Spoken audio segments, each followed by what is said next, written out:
From the searches you do on Google to the questions you ask Siri on your iPhone, you leave digital footprints that allow business and governments to track your activity online. It's valuable information, but raises serious questions about privacy. Anne Cavoukian served 3 terms as Ontario's Information and Privacy Commissioner and has now created the International Council on Global Privacy and Security by Design to help find that sweet spot that allows security, data analytics, and privacy to coexist. She is also the Distinguished Expert in Residence at Ryerson University's Privacy by Design Center of Excellence, and she joins us now for more. It's great to have you back here. It's always a pleasure. Let's make sure everybody's on the same page just to start with here. You define privacy how? Privacy is all about control, personal control on the part of the individual to control the information about him or her, how it's used, how it's disclosed. People have to be able to exercise control, and in this day and age, that control is fleeting. That's what we're going to try to change. Gotcha. Privacy by design is another expression we yes. hear. What's the difference between that? I started Privacy by Design years ago when I was commissioner, and it was all about proactively embedding the much-needed privacy protective measures into the design of our programs, our policies, our operations, so that you could prevent the privacy harms from arising. It was very much a model of prevention, much like a medical model. Right, so upstream as opposed to downstream Absolutely. solutions. It's essential, and it was unanimously passed as an international standard in 2010, and it's been translated into 40 languages. So we've had great success with it. So give us sort of one handy-dandy example of where privacy by design was implemented and therefore a problem was averted because you figured it out upstream instead of figuring it out downstream. Ontario Lotteries and Gaming Corporation. 27 casinos in Ontario run by the government, by the OLG, and they needed a way to help individuals who are called self-excluded individuals, who are addicted gamblers, from staying out of the casinos. So they weren't succeeding, and they approached me and they said, we have a solution. We want to use biometrics because there's security cameras at the entrance of all the casinos. We want to compare the face with biometrics that we want to collect on these individuals and then keep them out. And I said, that sounds like a good idea, but there's only one thing I will permit you to do. I was commissioner at the time. I said, use biometric encryption. Biometric encryption is all about uniquely using someone's facial image or fingerprints biometrics, but only for the purpose intended. It cannot be used for any other purposes without the consent of the data subject. So it becomes a win-win. Yes, they get to use the biometric for this permission, for this use that has the full permission of the individual, but it cannot be used for any other purpose. No slippery slope. None. Gotcha. The International Council on Global Privacy and Security by Design. That's your newest thing, eh? What does that do? So it's an extension of Privacy by Design, but I wanted to emphasize privacy and security, privacy and data analytics. We live in a zero-sum world where people always think it's one interest versus another, privacy versus security, privacy versus public safety. And whenever you have an increase in terrorist incidents, as unfortunately we've had ever since Charlie Hebdo, San Bernardino, Paris, Vegas, the pendulum swings right back to forget about privacy, we need security. Of course we do, but not to the exclusion of privacy. So I want to get out to the world. You can have both. You can have privacy and security. We can show you ways, existing ways, and we want to collect funds for research that will promote this even more in artificial intelligence, neural networks, deep learning. So the reason I formed an international council is because I've had the good fortune of being commissioner and have lots of international contacts. I want to make this a big thing all around the world. And we have had the strongest support. The founding members of our international council, Darren Entwistle, who's the TELUS, CEO of TELUS, Michael Chertoff, who's the second Secretary of Homeland Security in the US, Gilles de Kerchove, who is the Director of Counterterrorism in the EU, Greg Wolfond, who is the CEO of SecureKey, an amazing company who does privacy by design and security. They do both. So you got some heavy hitters here. Got heavy hitters. And they're amazing. Artificial intelligence is growing dramatically. Everyone is fearful about it, but excited about it. So we want to make sure that we can embed into AI programs privacy and security, privacy and data analytics. You don't want all the horror stories about privacy coming out after the fact. You want to solve it all before. That's it. Got it. So we're excited. This is a subject that we've returned to numerous times on our program, sometimes with you, sometimes with others. I want to just play a little clip here. This is from a couple of years back, how companies and governments use our, what we think of as private data for their purposes. Here's a guy named Mitch Joel who runs a digital marketing agency in Montreal. Sheldon, roll it, please. When you have 14-year-olds, 25-year-olds, 55-year-olds who have this new format to connect and to exchange for free, no monthly fee, no installation fees, et cetera, if they're not aware at core that the value to the company to generate that income is actually coming from them, that's the problem, right? You got to look around, and if you don't see the product, you're the product. And this is, again, a sort of general sentiment that we can feel bad that 14-year-olds, 55-year-olds don't understand that. But that is the construct of the economics of it. They are deriving a tremendous amount of value from it, and the exchange of that value isn't monetary, it's information. Okay, and let's set this up a little bit. If governments clearly want as much information about us as they can possibly get their hands on for their reasons, and if companies want to get their hands on our metadata for their reasons, because it will make them money somewhere down the road, and we are either blissfully ignorant or don't appear to care that much about this one way or another, how does all this work?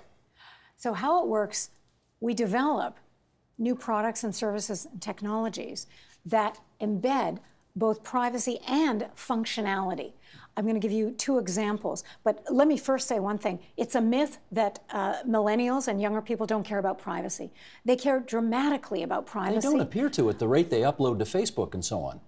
We all upload to Facebook, unfortunately. But if you look at the surveys coming out, they rank very high in terms of concern. And believe me, they know what to do to keep information away from their parents. They know how to protect the data. So we may not consider that important, but it is to them. So concern for privacy continues. What we need to develop are, let me give you two examples. I'm going to tell you about smart data, and I'm going to tell you about privacy protective surveillance. So privacy protective surveillance. Government says we need to collect data on the public, on the bad guys, to prevent terrorist incidents from happening. Privacy protective surveillance is amazing in that it allows data to be collected online. Let's say you want to find out people who have an interest in buying ball bearings, large amounts of fertilizer, pressure cookers.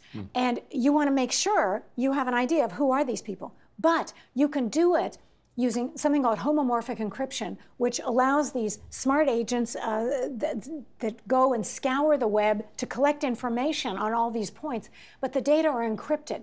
So unless once you collect the data and you apply something called a probabilistic graphical model, which infers the threat probability of all these activities happening with what's going on out there, what's the threat structure, what's going on, it will make a determination of what's the likelihood of this guy being an actual terrorist. So it'll give you a probability, and if it is high enough so that you can believe that you have probable cause to go after this person, that will go to a judge who can review the data, issue a warrant to release their private key, which will then decrypt the data and release the individual's name. So what it means is you can do the kind of data analysis you need to ensure the people's safety, but you can do it in a protected space so that there aren't all these false positives on you and I. Maybe we bought a pressure cooker, you know, we just want to cook something. So it does the proper analysis using this probabilistic graphical model. Something else, smart data, using smart agents. So these software agents act on your behalf. They're a proxy to your interests. So if you want your personal information used only for these particular purposes, your smart agents, which reside in the cloud, will ensure that companies who access your data only use it for the proper purpose intended, that you have given your consent to, and will not be able to use it for any other purpose. And then once the data are used for the purposes intended, it can disappear sort of in a Snapchat fashion. Lots of new ways to do these things. That's interesting, but you know that there is a very heightened cynicism about our institutions nowadays. And I wonder how comfortable are you, or how comfortable should we be, that all of these protections to our privacy that you want built in on the front end are actually respected by governments and businesses and not abused at the end of the day? I have one piece of really good news about that Sure. that will hopefully grow. In May of this year, in the European Union, there's a new law coming into effect called the General Data Protection Regulation, the GDPR. This is a big deal because countries all around the world want to be considered to be essentially equivalent to the GDPR so we can engage in trade with that. The GDPR, for the first time ever, has privacy by design, my creation from a long time ago, actually in the law, and privacy as the default, which is the second foundational principle of PBD. What this means is it will raise the privacy bar dramatically. Privacy as the default says, you cannot use my information for any purpose other than the purpose intended. That's it. But if they do, there's no, I mean, what's the sanction? There's no penalties. 4% of total earnings. Imagine if you're a Google or a Facebook, and the regulators in the EU are saying, this law has been in the making for 5 years. So they're saying, we're not going to go soft on transgressions. And if they find you in breach of the act, they can charge you 4% of total revenues. Imagine. Okay, but that's a business. If you're a government and you violate your privacy provisions, what's the penalty for them? There's also very strong regulations that apply to the government, maybe not financially, but there are very strong provisions in terms of, in fact, our privacy commissioner here in Canada, Danielle Terrien, has already gone to the government of Canada and said, we need to elevate our existing privacy law, PIPEDA, so that it will be in compliance, it will be considered essentially equivalent to the GDPR. So this will cause a raising of the bar across governments and businesses. Now, one of the arguments we do here is that if folks like you get too ticklish about our privacy, it's going to stifle innovation along the way, and companies will, you know, they'll fall farther behind. Is that a legitimate argument? No. In fact, the exact opposite is true. Privacy breeds innovation and creativity. You have to be really smart to do privacy and data utility, privacy and security. But what I tell companies is if you respect people's privacy and give them privacy by design and you tell them, if you're doing it, shout it from the rooftops, tell your customers, what they will do is they will reward you with their repeat business and their loyalty. Privacy breeds so much loyalty and trust. Because they feel secure about things. They do, and they trust you. It's not a negative. It's the exact opposite. I would tell companies, do privacy by design, gain a competitive advantage over the other guys. That's the messaging. Which are the countries in the world that really, in your judgment, seem to care about this the most and are putting your practice into play? Germany. Germany, for example, has the highest level of privacy that I've ever seen during my 3 terms as commissioner and now. And it's no accident that Germany had to endure the abuses of the Third Reich years ago with the complete cessation of all of their privacy and their freedom. When that ended, they said, never again will we allow the government to do this. Because what they understand is that privacy forms the foundation of our freedoms. It is essential to freedom. If you value your freedom and liberty, you value privacy. How's America doing on that front right now? I don't want to point fingers, but they have a ways to go. For example, they used to have this great agency called PCLOB, the Privacy and Civil Liberties Oversight Board. And the head of that used to be David Medine. When David Medine was head of it, he did an extensive study, and he found that none of the measures, the intrusive measures intruding into everybody's lives were surveillance. They hadn't led to one case of a terrorist being revealed in terms of any terror plots. He basically said, it's pointless doing that kind of surveillance. It doesn't work, but it invades the privacy of everybody and causes a lot of false positives. Does America, in your view, care enough about people's privacy at the moment? From an institutional point of view, I mean. I think they could do much more from an institutional point of view.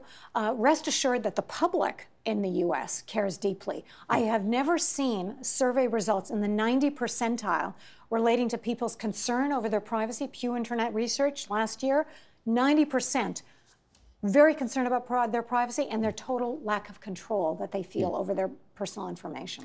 And if Germany is the gold standard in the Kavukian playbook, where's Canada? Canada's not bad. Canada's not bad. We can go a little further, and with Commissioner Terrien's request to the federal government to raise the bar for our privacy laws, and also he's asking them to include privacy by design in PIPEDA, so that we can have essential equivalence to the EU, I think we're not bad. And let's just finish up on this. You know, I appreciate the fact that you say you have surveys that show that millennials care as much as anybody else does about their privacy being respected. I wonder if you feel, going forward, 5, 10 years down the road, with the amount of what appears to be personal and private information being uploaded to all measure of social media by young people today, whether that's likely to come back and bite them on the butt somewhere down the road. You know, it might bite them in the short term, but there will be all kinds of new technologies and techniques for them to protect their data. When I referred to smart data earlier, where you can have your own personal agents, your smart agents, that scour the web and make sure your information is only used for the purpose intended. And that is driven by you and your preferences, your choices.